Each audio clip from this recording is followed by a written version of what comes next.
Hey guys, good afternoon. Andy here with Expert Renovation. So here's how our basement stairs project finished up. Pine D treads, buy them in 14-foot lengths at the supply house.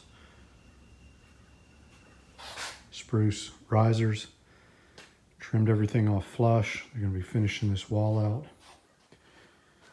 The clients are not sure if they want to stain these or if they want to carpet them, but they did want the edges closed so we can gap those for a trim board.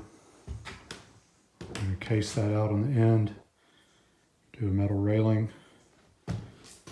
Got 17 treads through here. Turned out really nice.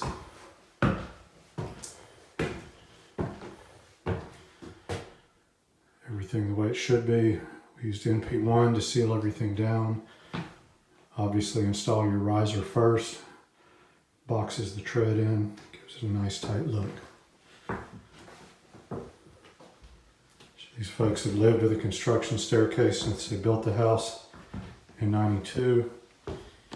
So it was time for something better. So that's what it looks like. If we can help you out with your carpentry projects, please give us a call, 478-501-0102. Thank you for watching.